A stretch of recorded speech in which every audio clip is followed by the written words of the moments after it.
The message came through while I was finishing a late shift. Come get her, we're boarding now. Then another, seconds later, my mother-in-law. Don't make us feel guilty, she needs to learn a lesson. My phone slipped from my hand, hitting the tile. I remember the sound it made more clearly than the words on the screen. For 3 seconds I couldn't move, couldn't think, just stared. My daughter, 8 years old, alone at the airport while the rest of them boarding a flight to Disney. I didn't reply, I just ran. Every red light was a personal insult. Every breath felt like fire. My hands shook on the steering wheel. By the time I reached the terminal, my throat burned from silent screaming. Then I saw her, sitting cross-legged near a vending machine, clutching her stuffed fox, eyes swollen from crying. She looked up when I called her name. She smiled like the world was right again. And in that moment, I decided something. No one would ever hurt her again, not even the people who called themselves family. They said it was a misunderstanding, that she'd been rude, that she talked back. My wife avoided my eyes the entire time. She needs to learn consequences, her mother said, sipping tea like we were discussing homework, not abandonment.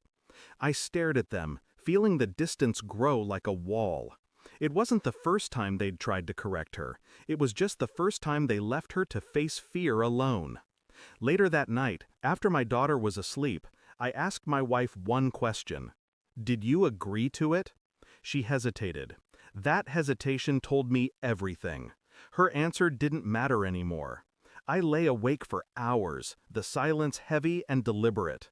My chest hurt from holding everything in, the rage, the disbelief, the cold realization that I was married to someone who could justify cruelty with a straight face.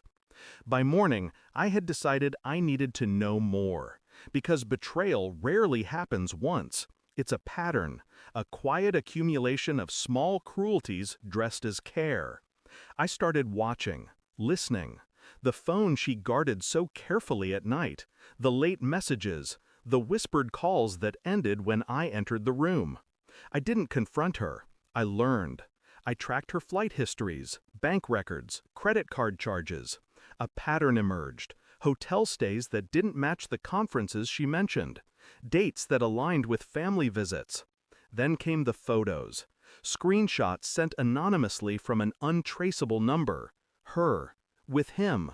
A coworker I'd met once. Smiling, polite, forgettable.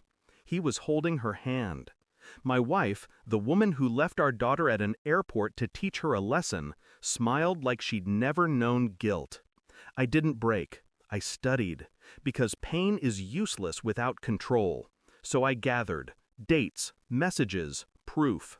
And I waited. It happened a week later at her mother's house. Dinner, laughter, pretending.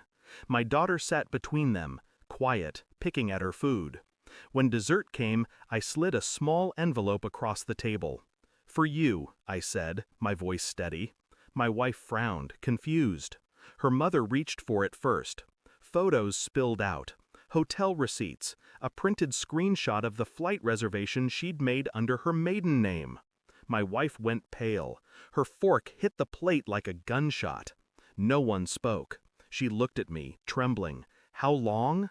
Long enough, I said. The room was silent except for the clock ticking behind her. 60 beats per minute, each one marking the end of something that never should have begun. I didn't yell, didn't curse. I told her she could stay with her mother.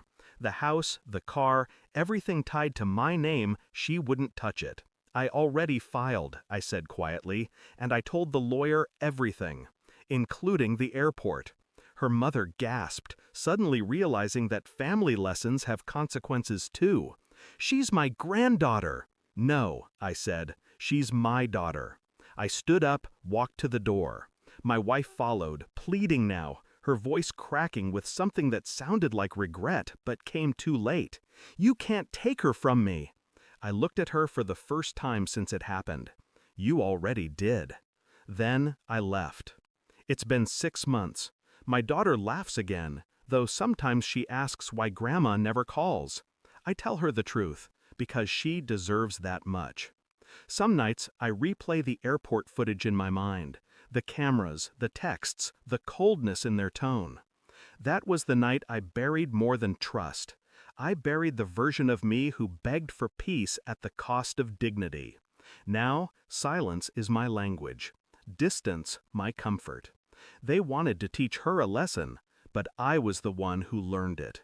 Never confuse family with loyalty, and never forgive someone who mistakes cruelty for love. Thanks for watching. Don't forget to like, share, and comment. Subscribe now to Cheating Stories Insight World for more amazing stories.